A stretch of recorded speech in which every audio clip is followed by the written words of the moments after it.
to interrupt because Hmm. I swear to God, I'm watching the chat. The audio wasn't coming through. Okay. Now the audio is Is coming it through. now the audio is coming So through? Okay. let's No start over, problem. guys. I'm going to do a hard reset and we're going to clip that introduction off here. Welcome everybody Hmm. to Nimsy Live. We are talking today to Lee Densmer from Globia Content Solutions or Globia Content Globia Content Marketing. Globia Yep. Content Marketing.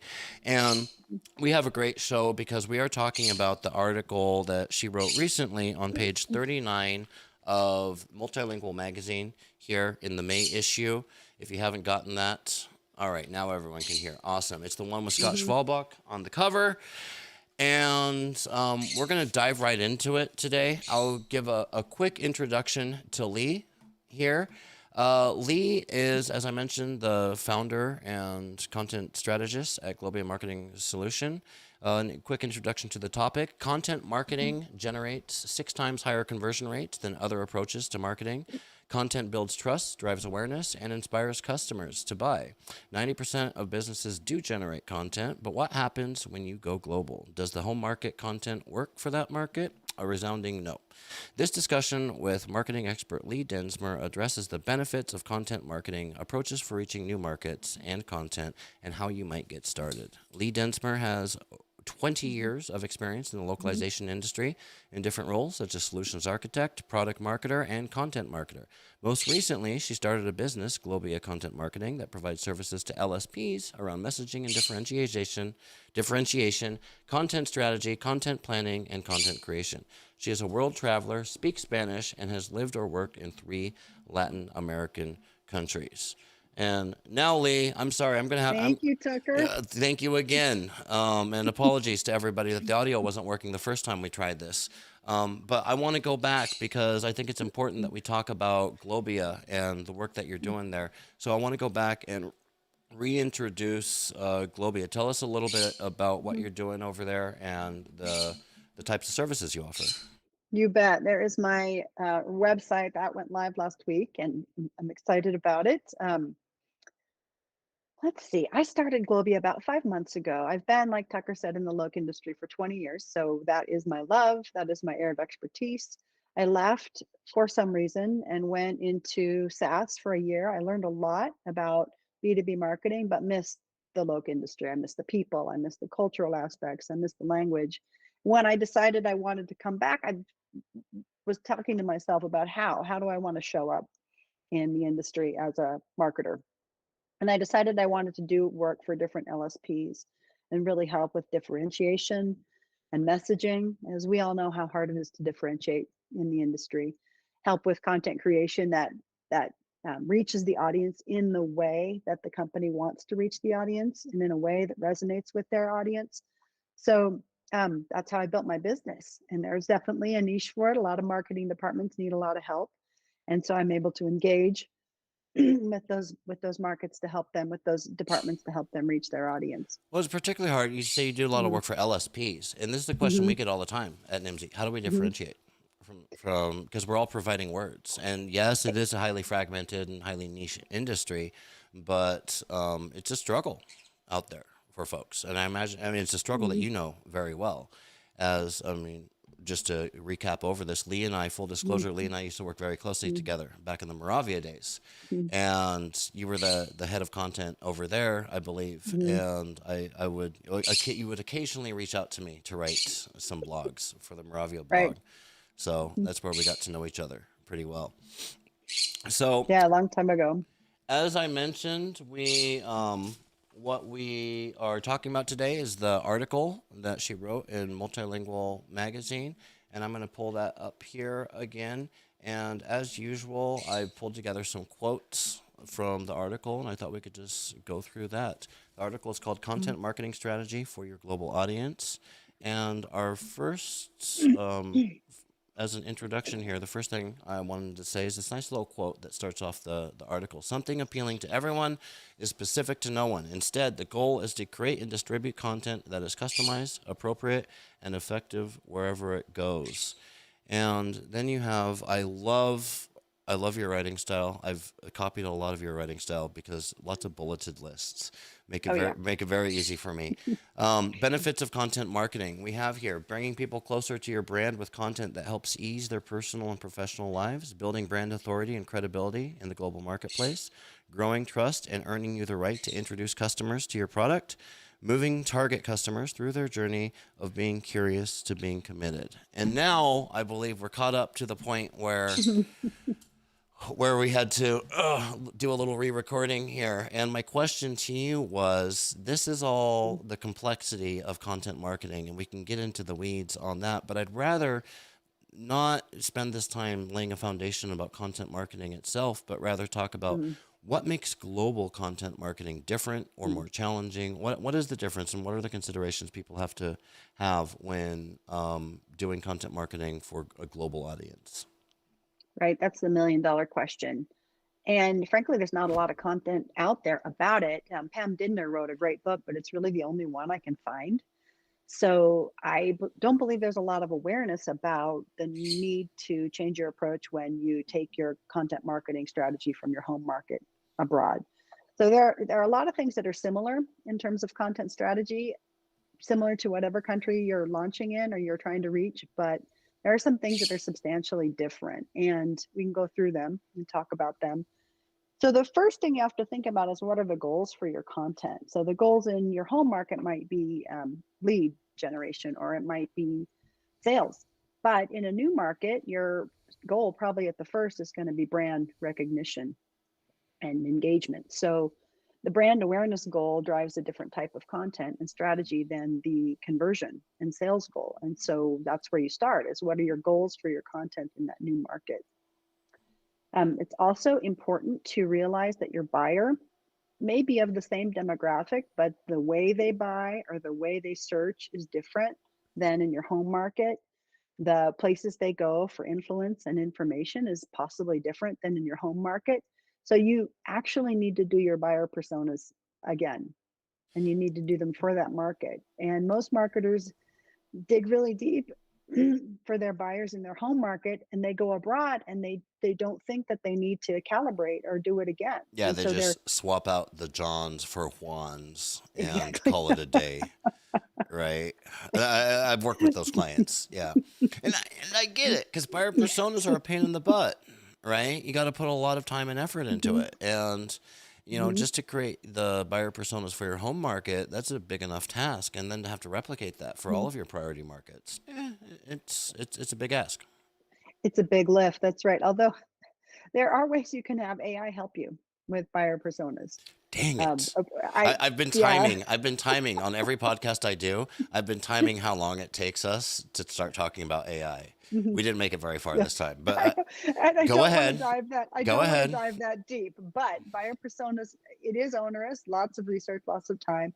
And there are ways that you can use AI by prompting them, such as, what is a I don't know, I'm a middle-aged white woman, so what is a middle-aged white woman in Spain, where does she go for her Mm, information? mm. Or what are her objections to purchasing some certain product? You can prompt AI to help with this. But Tucker, let's move on from AI. Please, and you don't have to ask me twice. You mentioned that you mentioned the strategy and goals of Yes. your marketing, Mhm, right? Super important. And we have, of course, a nice bulleted list here I wanted to bring back up. okay. And once again, this is Yep. directly from the article, guys. Strategic planning with your team is required Mhm, before you can publish content in your new market. Your marketing strategy for each locale should include one, goals for your content. Do you need to drive awareness, website traffic, increase leads? Who your buyer is, their mhm, cultural realities and mhm, preferences, and what motivates them. Your tone and style. Is it the mhm, same or different? For example, some locales prefer a more formal manner of address than is typical for North America. What topics should you create content about? What is of concern in that market? The types and formats of content you'll create. What is most popular in that culture? How you'll distribute and promote the content. Where does the customer get their information? How you'll manage the content creation and publication, the process for getting it done, and we're going to talk about that towards the okay. end here. Your SEO strategy, what local users search for, is different than in your home market, and how you'll measure content performance. And we could have a whole long discussion on Mhm. just this That's a slide lot. alone. It's a lot. Mhm. Maybe pick one that you like, one of these points. Mm. Um, pick one. I think maybe I want to tell a story, Tucker, for a Okay, tell a moment to really story. Otherwise, I to was going really to make you talk understand what we're about doing here. SEO. No, oh yeah. And then I think my favorite thing to talk about is process because I'm a practical person. I'm all about getting stuff done. I'm all about doing the strategy and then moving forward into getting stuff done. But let me tell you a story first. So I think maybe all of you know about the Got Milk story, the milk campaign in the United States, and it was Got Milk. Well, a San Francisco agency translated that to "Are you lactating?" on accident. So they didn't do any market research. They didn't understand their buyer, and that's what they came up with was "Are you lactating?" Well, either So that or not they had a only very specific buyer persona.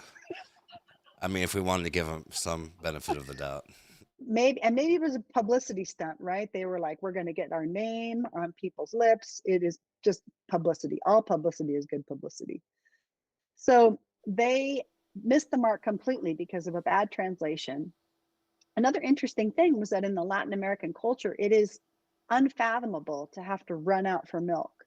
And in the US, it's common, like, oh crap, I don't have the milk. Can you run to the store? I need the milk for dinner. But in Latin America, that is kind of a slam on a Latin American homemaker. They don't do that. They Right, are because prepared. they don't run out of milk. They don't run out of milk. It Oh, doesn't happen. all It's right, not all a right, thing. all right. So it's a perfect example of a huge mishap because they didn't do all this work to understand what they needed to do with content for that buyer, for that particular buyer. And those mistakes are, you Google translation mistakes or global brand mistakes, and you get these crazy stories like Electrolux translated at some point to "that sucks." And we all make those jokes about vacuum cleaners, Well, but yeah, and everyone that's yeah. been in the localization industry for a Hmm. while Hmm. has in their back pocket a few of those examples. Right. The Hmm. Nova, the Chevy Right. Nova, stuff like that. Hmm. Um, yeah, and I mean, and that's just basic stuff Hmm. that you need to avoid with content marketing. But Hmm. I warned you. I wanted Yeah. to talk a little bit about SEO strategy Okay. because how Hmm. how people search in Hmm. different markets is different. And I've worked on enough of those projects to kind of Hmm. understand what that means. But for the Hmm. sake of the audience, what does that mean? People search Absolutely. different. Yeah. They use different keywords. Um, they use different keywords. That means that if you were to just translate your home market keywords into Spanish or German or another language, you wouldn't get the right keywords. You wouldn't get it right. You would end up with a word for word correspondence that is not precise enough to how that target market searches. So they're searching on different key terms. They're searching on different long tail key terms. And it is a localization process. And by that, I mean you truly need to start the research from scratch so you can choose the right keywords for that market. Don't think about translation anymore. It's non-applicable for keywords. Another thing is that if you're in the US trying to figure out how people search in Greece or Turkey, you need to use a VPN to access the tools in the right way. Because if I search for something, I mean, it doesn't work if you think about it. I'm sitting here in the US conducting searches, and it's not the same as sitting in Athens conducting searches. Right. So there's a lot of components, and I'm not an international SEO expert. I know enough to be dangerous. That's a whole I know enough science. to say, yeah, it's a big thing. It's a whole thing, and you really need expertise. And there's a couple experts on LinkedIn that I can point you to Yep. Yeah. if you want. Yeah, but very important misconception that keyword in foreign markets is just translation. Well, because yeah, and I tell that to I've told that to more than a few clients. They're like, we're Hmm. going to translate our keywords before we translate, No, and they no. send you a spreadsheet with keywords, and they're Hmm. like, translate these, and it's like, Right. like I appreciate what you're trying to do, but I Hmm. don't think that's really going to hit the mark, right? There's a whole process that you need to go through for you. Essentially, Hmm. need to do keyword rearch for every market that you're going into, That's right? right. And this is why a lot of folks, going back to Hmm. what we were talking about before, a lot of folks skip a lot of this stuff just because it is a time investment and they don't have the resources available in house. And my recommendation is always, find a firm that knows what they're doing, find an external consultant like Hmm. Lee here that knows what they're doing and make it their problem, Right. essentially. One thing I had, we talked about SEO. Let me bring it back up here. Tone and Hmm. style. Yep. As many of us non-English speakers know, not every some languages have different formalities. For example, the formal you and the informal you, and they Hmm. actually use those formalities. Hmm. And I've worked on projects before that were for German, for example. I Hmm. worked on this one project that was a smart device. And this was back in the day. This is back before smart devices were really even a thing. So it was kind of still the Wild West. There wasn't, standard um, styles and stuff out there. Hmm. There weren't expectations, let's say, user expectations around them.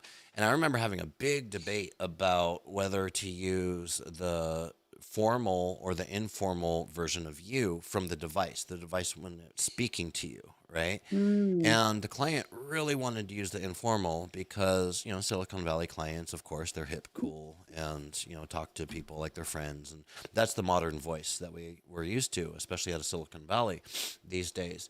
And heavy pushback from the German market because Hmm. they saw the device as like, no, this is like my servant.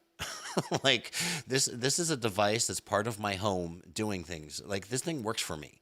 So Hmm. it needs to use the formal.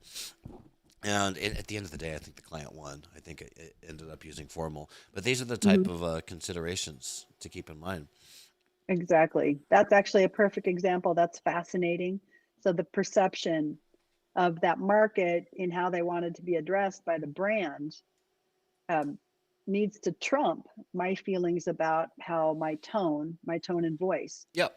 how I want to put forward my tone and my voice. The customer has to trump that. Back to the buyer personas, And back to the right? buyer personas. And buyer personas are they're it's a different ball game than it was even 10 Mm-hmm. years ago with like buyer Mm-hmm. personas because it is nowadays it is more easy, more available, I should say, than ever Mm-hmm. to actually have that relationship with your end users, Mm-hmm. right? With everything being online, the ease of access and communication channels, and all of that stuff. Like it is possible nowadays to actually talk to your end users, and Mm-hmm. we do a lot of this work at NIMSY, where we're Mm-hmm. running user perception, user experience studies, focus groups, stuff like that. Exactly. But nowadays, you don't need to do these super expensive in-person focus groups in order to Mm-hmm. understand what your users are what their expectations are. So, I mean, it's easier to create those buyer personas accurately because you can actually Mm-hmm. talk to your customers and understand what's going Mm-hmm. on between their ears. And it's easier to keep them updated because user expectations change over Mm-hmm. time, I've found. Yeah, it sounds like maybe you've taught some of the buyer persona classes that you guys do at NIMSY, but I that's I exactly may right. have. Yeah, I'd have to check. I may I have have, to. I have too maybe many not. workshops. I can't keep track of them. They're all the If same. my customer success team asks me to do a buyer persona workshop, I'll do a buyer persona workshop. Um, all right. So what do we need to Hmm. know? So we're talking about customizing our buyer personas for individual markets, and I brought up this is directly Hmm. from the article in Yeah. Multilingual. What do they need to know? Beliefs, feelings, preferences, Hmm. values, buying preferences, process, and behavior. So Right. how people search is different. How people buy is different, Hmm. right? Where they get their information, how they prefer to consume content, expectations, need, issues, interests. Just like in your home market, you need to create a buyer persona. We talked about that. Demographics, psychographics, which is their beliefs, how they buy, preferences, Hmm. values, fears. We have a really interesting, like, ongoing Hmm. research project here at MZ Insights that we call Project Underwear, and it's the brainchild of Gabriel, who you know, Gabriel Hmm. Karandisovsky, Hmm. and it's all about this, like how do people buy in other markets, and it's fascinating because we don't think about that if we're just sitting here in our home market. Like, how do I buy? I buy from Hmm. Amazon. I buy Hmm. online, and I expect delivery within 48 hours.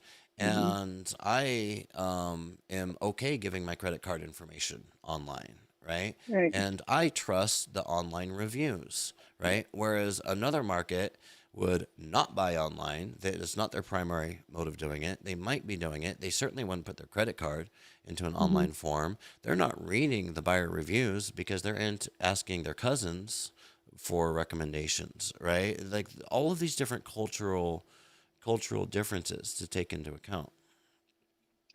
exactly. And yeah, I was reading up on the lack of comfort in buying online and the lack of comfort even still in credit cards. And the further east you go, actually, there's a lack of comfort in buying online and on the use of credit cards. So you need to know that. So somebody might be doing their research online. They're trying to find out about the product. They're doing top of funnel research online, but then they're going to go to a store and they're going to pay at the store because that's where their trust is. So you need to know that because it changes the way that you're going to present and try to engage with that target customer in that culture. Yep. And I want to distinguish too between Tucker between demographics and psychographics. yeah, And yeah, yeah, that's right there. So demographics is data, name, age, location, gender, on and on. Not which very honestly, important not anymore. thank you, right? Like, Yeah, not who cares? Like, not very useful. not very important anymore. I think that there used to be more focus on the demographics, and I don't hang my hat on those. You really want to dig deeper into what they believe, what their goals are, what they feel, what they think, which transcends gender. It transcends age. Come on, I don't care where you live. I don't really care if you have a Right. master's or a bachelor's degree, but how do you buy and what do you feel about it? Exactly. So All let's of that other defocus stuff on is that. just kind of to get you to that point of how do I buy? Because you can draw Mhm, generalities around, like, well, people with master's degrees with mhm. two kids buy like this, right? Sure. Like, like I can speak, single dad speaking. Like, I I can definitely see myself using DoorDash for grocery shopping or like home delivery grocery shopping, right? Heck yeah. Why? Hmm. Because negotiating getting your frickin' shoes on with three kids to go to the grocery store is a pain in the butt, right? Hmm. But single guys with no kids, like, they're going to go to the grocery store because they've got time, right? But Hmm. ultimately, I don't care if my buyers are single. I don't care if they're married with kids. Hmm. I don't care any of that. What I care about is that buying. So that Hmm. demographic data can kind of get you to the next step, but it's not the end goal in and of Hmm. itself. And I feel a lot of buyer personas, at least that I've reviewed, kind of stop there and call it a day. Right. It's a misfire, right? Right. One thing that does interest me is generational differences. You know, Okay. the millennial versus my Oh, yeah. son's generation, which is Gen Z. I think my son is the I generation, never knew a world without the internet. Versus my parents, the boomers, who are still kind of, Who don't have a you Wi know, Fi connection in their home. they don't know Right. what Wi-Fi means. They do Exactly. have it, but I have to fix it when I go to their house, and then they're Every just time. like, it's Every in time. the air, it's in the air, I love it's you, in the Mom, if you're clouds. listening. But yeah, every time Yeah, it's fixing my parents' Wi every Fi. time. Where are my files? Yeah, Yeah. exactly. Where are my passwords? Okay, but that's a whole. Yeah, okay. Oh, Okay. We're gonna get down a rabbit hole here. Let's where are my passwords? Yes. Anyway, so exactly. okay, and so what I've shared here are some of the top sources that I have found for research because you don't need to go to the internet and hunt and pack for different sources of research. A lot of it's out there, and I encourage Well, you all to check out the Collage Group. This is one that I love. and They there's a lot of bad Mhm, research out there too, right? Like, mhm, you and I were kind of chatting about this either before I took us mhm, off mute or mhm, before this started. at some Is like, point. when it comes to marketing, I find there's a lot of people that just they talk a good game, but they don't know what they're talking about. Mhm, And I caution people out there, like, be careful who you're taking advice from in marketing. You want to have trusted mhm, sources. So that's why I think this slide's mhm, really valuable, because you're going to tell us what those trusted free, right, mhm. Yeah, yeah. sources are. You can solicit custom research at great expense and time. I don't think you need And to, you should, from especially Nimsy Insights. www.nimsy.com. Contact us today. time out. Yeah. Yeah. Contact us today. When you need it, you should go to NIMSY to Thank get you. that That's custom better. research. But if you don't need it, if you're just starting out, you can go to these places um, who give sometimes country by country insights about about that country and about different buyers in that country. Um, all these companies, at least Collage Group, very specifically talks about a concept called cultural intelligence. And can we talk about that for a minute, Tucker? Please. Yes. It's Yeah, fascinating. yeah, it is fascinating. So it is a competency that global businesses need to develop, a lot like emotional intelligence. where you become aware of and you educate yourself in the ins and outs of that culture. And the gist is that you cannot connect with that culture unless you have culture intelligence. And then some of the tangential concepts and words related to that are cultural relevance. So you need to be building culturally relevant experiences for your target market. You can only do that if you know about the market. So these are concepts that are important when going global, that are relatively new concepts. Concept of cultural awareness. Yep. Yeah, they speak Spanish, but how do they live? How do they Right. think? There's 26 markets that speak Spanish. Are they all the same? Right. Hell no, so far from it, right? Right. And this also Yeah. gets into, yeah, they speak Spanish. What dialect of Mm. Spanish? What dialect of And Spanish? how Yep. important, and just to use Spanish as an example, how Mm. important is it that you talk to them in their local dialect? Like, what is the tolerance? We talk a lot about Mm-hmm. tolerance for English because, Mm-hmm. you can reach a lot of markets out there just having an English website because Mm-hmm. there's, a lot of people speak English in the world. But Right. what's the tolerance for that? And then we What's the get in. preference for that? Exactly. And we get Mm-hmm. into deeper, just using Spanish as an example, like what is the preference? What is universal Spanish? Because It's there's a myth. Spanish for Spain. I know it is. It's a lie. I know it is. But, Okay. don't tell my clients. They think. Okay. Anyways, for the audience, there's European Spanish and then there's Latin American Spanish. And even using the term Latin American Spanish, I feel cheesy because there's a lot of countries and dialects within Latin America itself. Mm-hmm. But just, be efficient, a lot of companies bifurcate it between those two. Right. And then you have universal Spanish, which, like you say, is a lie. Can we talk about that? Yeah, please. So, universal Spanish is an attempt to create a version of Spanish that appeals to everyone. And I always It's say that Esperanto for Spanish it's speakers. yes, it's some kind of boiled down Spanish that doesn't really exist anywhere. And I always say that if you're trying to appeal to everyone, you're appealing to no one. So as a Spanish speaker, I might read it and go, they're really not talking to me. Like, I understand the Spanish, it is Spanish, but they're not using any components of the language that are specific to me and my culture. Yeah. It is a acceptable way to reach a market when you're starting out, because you need to translate, I would argue, no matter what. But if you can't afford content for 10 Latin American markets, then yes, it's a viable way to go. And LSPs sell it all the time, and Yep. they should, Yep. because Yep. it is a choice, and it's a viable choice Well, and it for lots of businesses. brings up the question is like, what is the intent of the content? Mhm. Is your intent to be understood, or is your intent to reach the hearts and minds, or to persuade, right? Mhm. And technical documentation, like as long as you're understood, you're fine. But marketing content Perfect is example. more about like persuading people. Perfect example, right? Is it an FAQ? Is it a user guide? Then you really don't. Universal Spanish might be just fine. You really aren't appealing to any kind of emotional side of a human. Right. Right. Yeah. Yeah. Let's look at to Hmm. adapt, or wait, no, did I skip a Yes. slide? No, I want to talk about this first. The difference Yeah. between global and local content, because this is kind of what we were chatting about here. Mhm. A piece of truly global content would have to cover an issue that people experience everywhere and deal with it in a way that's relevant everywhere. It would explore an idea that appeals to people no matter which region or market they are in. There would be a common understanding of the core message and the underlying customer insight behind it, but that's a high bar, and not many pieces will actually pass the test. So I want to talk about this Mm-mm. because this is so. If I'm creating content in English, I'm an American Mhm. creating content for my home market in English.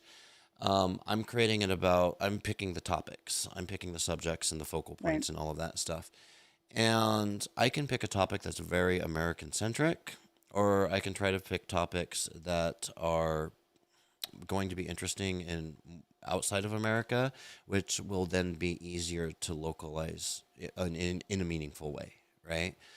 But it goes back to what you were talking about. If you're trying to pick something that's interesting for everybody, we have Mhm. this at NIMSY when we're writing research reports, right? Mhm. Like, it's easy to, because our industry is so fragmented and everybody in our industry has different specific needs and challenges, it's easy to write. You can write a report that's kind of interesting and kind of useful to a ton of people, or you can write a report that's really interesting and really useful to a very small amount of people.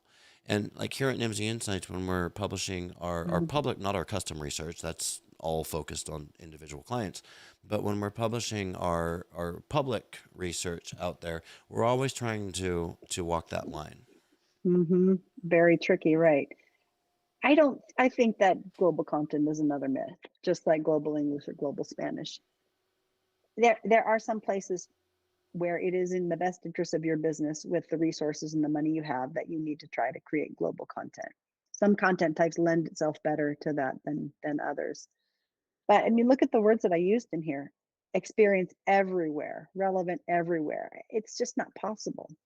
Yeah. So, and I read a lot about creating videos with universal images and using generic language and using colors that work, because even colors are different. The Yeah. preferences for colors are even different from market to market. Green means something very different in different corners of the globe, and so does red. Yeah. But there really is no, again, another myth, the myth of truly global content. All right. You heard it here, It, ladies and you know, gentlemen. Don't believe in mhm, global you heard it content. here. All right, now we can get Excuse into me. to adapt or not to adapt. Questions to ask before choosing pieces to localize. So this is Hmm. when you're choosing Hmm. what to localize. What size is Right. your audience? Will the money spent extend your reach and achieve the number of leads you hope to generate? So ROI is a big one, right? Yep. Will it make content more relevant or will it just make it different? How many locally generated? And that's a good point. Well, That's my favorite there. yeah, Hmm. I hadn't read Hmm. that until just now. Ding. Hmm. But yeah, that's I want to hear about that. Let me just read the last one here. How many locally generated or localized pieces of content would your audience have an appetite for? So yeah, Yeah. talk to us about that. Will it make your content more relevant or just different? That's clever. So yeah, it's a nuanced question. So just different means a variation, right? Is it just a version of what you had in English? Is it just an alternate? Or is it more relevant, more focused, more targeted? If it's just different, you want to think twice, you know, especially if it's a market that tolerates English or that will tolerate a global Spanish. Then yes, it's Right. just an alternate and maybe an inexpensive alternate. Just different is probably going to be cheaper than more relevant, right? Yeah. But by more Well, relevant, that's truly and customized. sometimes just different. That's the goal, and that's fine, It can be. right? Yeah. Hmm. And this is to adapt or not to adapt. Hmm. Uh, Right. um, because if we're treating all content equally, then we're not. It goes back to that ROI, right? If we want to Hmm. maximize our ROI, then we want to focus our investment into areas that are going to lead to that advanced ROI, and that might mean Hmm. not translating or not localizing everything, but rather just tiering out your content Hmm. into different tiers. And this tier we treat as transcreation, tier Hmm. two we treat as I don't know, marketing translation. If Hmm. we're talking about myths, let's talk marketing translation, right? Is basically just expensive translation. Hmm. Transcreation, marketing translation. At the top, you would have like in market copywriting, Right. And at the very bottom, MT, and at right? the very bottom, raw MT, Hmm. right? Hmm. And I think we have a slide on that. Yeah, we have the next slide. But before we go through that, let's talk Hmm. about the prioritization. Sure. I'll bring it up on screen here. Yeah. Sure. So these are I'm going to let you read the list Okay. here, or pick out items that you like. Prioritize the following for new markets. Yeah. So I would start with your hero content. What's the content that really represents your brand, that really represents your differentiators? And that concept of hero content is like it's your cornerstone content. It's who you are and why you exist. I would always localize that. It's your key messaging and your key face to the market. Website, second, and website localization is not trivial and not simple. There's a lot of engineering and back end stuff that has to go on there. So those are complicated projects. And then I would go for any content that's critical to the sales process. So you have to talk to your sales team. What do you guys use when you're selling? And so on. You can see here the list of priorities. Content that's used in email campaigns, for example, customer support content, and then your top popular content according to visits and downloads. And then everything else at the bottom. And probably, Tucker, I just had this thought, you can probably apply the methodology along this list in the same way. So hero content, um, full court press, marketing, translation, transcreation, all the way down in your hierarchy here to more simple, cost-effective forms of translation at the bottom there. Right. Hmm. And I like this last bullet point because it brings up the Hmm. topic of you should be analyzing the performance of your content Hmm. and prioritizing accordingly, right? So Right. it's a very data driven approach to Hmm. things. All right, so now Yeah. that we talked about the prioritization, so how do we prioritize those things? What are the Hmm. different approaches Hmm. to it? We talked about in-country Hmm. copywriting, transcreation, translation, Hmm. machine translation. And what are the skills? And we talked about this Hmm. the other day on a podcast. Like, what are the new skills that, the new roles, the new jobs, the new skills that are being required? And as we get more mature, Hmm. complex, whatever the term is, in our Hmm. content, global content strategies. Right. Content strategist at all is a fairly new profession. As a discipline of content marketing, there's still plenty of small content teams who don't have a strategist. They have a writer.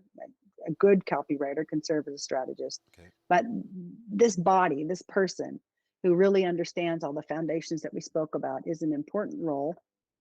You don't need one per market, but you need one who's knowledgeable about the differences between the markets and the things that you need to know. But a content strategist is an important piece of a team, What, of a why don't you team. need one per market? Apologies to It's a interrupt. good Just question. I've worked with And, clients before that I've mhm, worked with a client like you walk into their office and they've got 40 people sitting there mhm, for 40 different countries. They have a content person for each market that owns that mhm. market. Um, And that's probably a big company. That's probably a very big company, it's big right? enough, right? I'm not Mm. going to name names, but it's big enough. But still, when I see that, I think, Mhm. like, is this Me too. necessary? Me too. I think you need a solid copywriter for each market, and there's a second person there. A solid in-country, um, bicultural copywriter, fluent in that culture, but capable of understanding the home market and Okay. target market culture. But a strategist, I think, is one person in your home base. Okay. Yeah, Okay. that's how I would see it. So this, and the copywriters may report up into the strategist. So you have a copywriter per market, and then your big picture strategist. What's your bird's name? It's Delilah. She ate her Wheaties this morning. I'm trying to get her to shut up. Um, Audio issues abounding today, ladies and Darn it. gentlemen. So a little bit of post processing to do when we turn this into a podcast, I think. Well, Lee, I think that's all the slides that I pulled out from Mhm. here today. What did I forget to ask you? What did I forget to talk to you about? What did you forget to ask me? Wow. You have my article in front of you.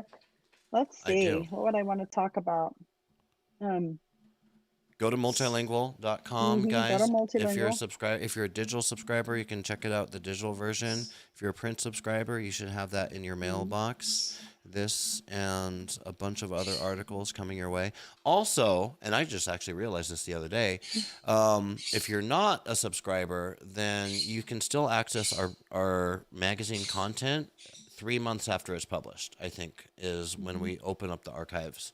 So the multilingual archives are available for everybody to go check out. You don't need to be a subscriber to check I those did out. not know that. I Yeah. did not. I probably shouldn't say that. I'm probably going to lose some Hmm. subscribers now. But yeah, great article, Lee. Thank you. I Thank love it. you. Was educational. I learned something, as all of the best content out there has Mhm. something to teach us, I think. So, Yep. yeah, great article and just great catching up with you.